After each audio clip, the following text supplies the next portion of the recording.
Amo artifact vaso one yes so. O what amo de palace we gele palace na gele mo ade. O we se baba ne baba.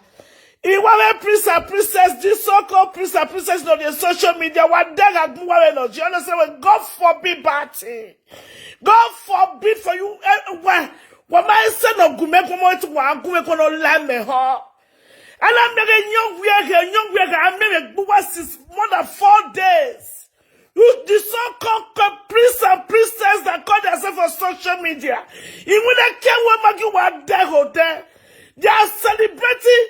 And we married for the past 150 years. And I'm more dear though. I'm on your platform and I want to a princess in Matty, a princess. I tell you when I'm over. How dead of a most of the Kotana. People most of the foreigner. And we are still the 19th, I'm like 20. It then what? I don't get it though. And I'm done for the past 150 years. Was that brought back to Benin? I'm not celebrating when I came now, when I walk back with our water. And then I say, I will attack me. It been a net of it. And when that division, it gonna argue why again now. We are,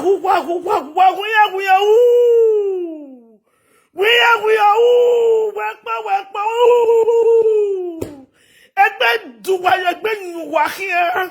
Egbe duwa nuwa. Who the human trafficking did not stop who? Who don't disgrace who? If not attention and the way, not priest for the palace, a priest for the princess for the palace, or another Yahweh Muwaya Fefe. La rien di ring one of the fair quancy. They are the young wegbe. Kenije. Na bija 15th century.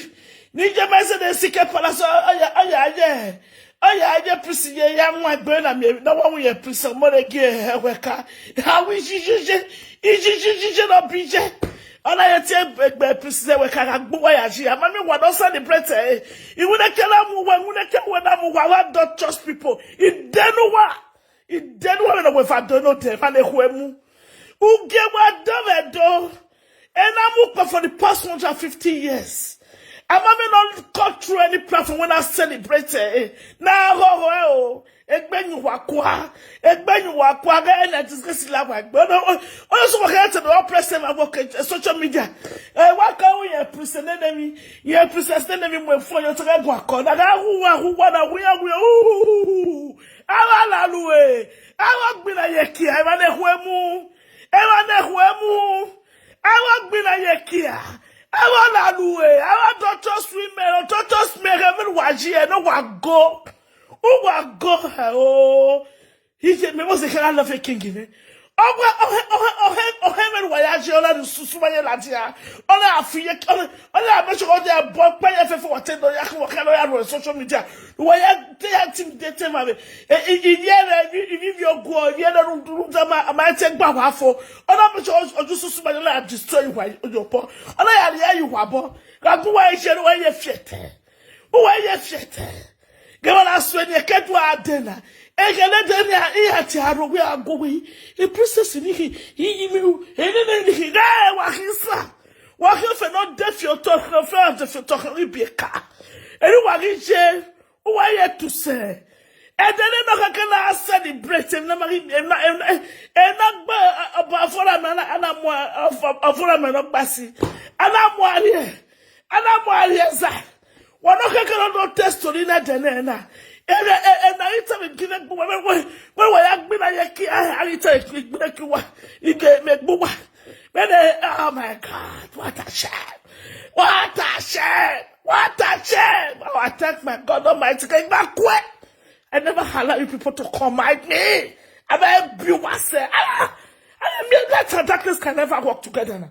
The one I be in, so I go one night.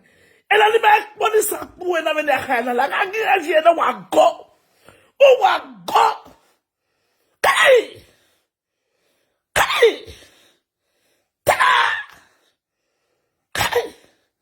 I thank God for giving me that wisdom. I thank God for giving me that knowledge. I never allowed these people to call me, to command me, to tell me what to do. And when you feel what commanded and then when you feel what I told me, why you see your talk, why you see your why you to look baby. You come on like I boy like I talk. I'm tired. I don't want to go say sorry. Go say you take to my time. I don't like my bill money. Everyone was said. And I had this morning. No, ni go pa no to large and not call the platform near la come my wow. You people don't see what is happening today in Benin City. You know, people see what is happening today in Benin Kingdom. And you know, people don't see what our king has said. But artifact in here, it's not a federal artifact. It is in Benin Kingdom, Amubuya de Palace. Amami were not called to any platform to celebrate it, to praise our king. Amani the praises wash out. Amani the praises wow. I want by the if you don't why how you take care of it money. Me that guy so that's in the peace party. You get Dr. Guname. And Dr. Guname celebration all celebrated then now. That's all right more. Somebody no here is a book behind. Somebody no here is a book behind. Why worry? Any ragmo? Other way, no me to any no gentleman. All I make any boga had he go up. We are not no more. Omo bobo ruda hen no me too. Ana make what plan. Okpero ko no plan no die uhu no ma kan ege Dr. Guname o tuwamu. Egba bo wa na. Wa huwa never na temu. It's another you can. It's another for your tire. Where's another you can remember coffee or Philippa acquiring growth? Oh, here. If another you can remember Philippa acquiring growth. I tell you, I'm go. He is a son. He of your princess. He of your princess. Why, ye?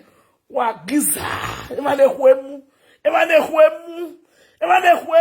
You were a gas and one of the area. Nonsense. I beg you, we never not lie for my people. One lucky keep together, me I go sleep because that woman most of that job done my career. You don't dress it, don't wear. Oh my God, my king knows what I can do.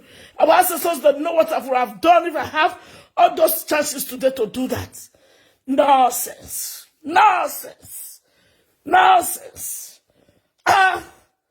That director, my one social media. Why come kaya gume come out to what gume kwa why recruit Shema Jesus will come to our death work. But who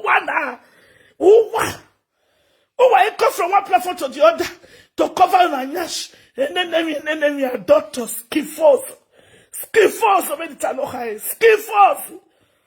ski force cannot back KFF no lototo now. Yita la omujoto. Amami no lanja no celebrated na. E do FF move. E do FF move. Ama tale me gbe yana. Aba second one the boy when ye museum no one we mu ya buja. Aba me wa.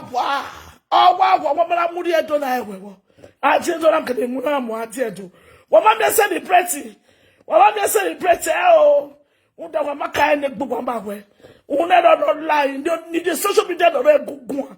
Cause the gbe ho no re the social media. Here tita fele the social media ya. Here go the social media person ha go onu da. Egbe me tell no run wa na wa me gege ya cover. Wa me gwa gege ya cover me 50 pounds, me 100 pounds, me na we be afane but no mind egbe wa fele. Useless people. Useless, I'm a doctor, I'm a weird. My dead no one matter, why me to shut up a matter, why shut up. No one me to shut up a matter, why shut up. Yeah, what can do? I didn't mammy boy, mammy boy, Latia, matter, yes, or about hot, will hot, mamma, in una hot, and wajena, away, I've been and why I'm going to talk what I'm going. When I see but I see, I'm a princess, not a social media go. No, lying because who my social media got me what for? No, why you fiat? Oh, why you fiat? Yeah, you had it. If you didn't mean him, if you didn't mean him, if you didn't mean him, Avatar. Nonsense. I remember people may I go sleep, okay, I got something to do tomorrow morning. Walking when no lying, while keep us together, was shout, bye bye.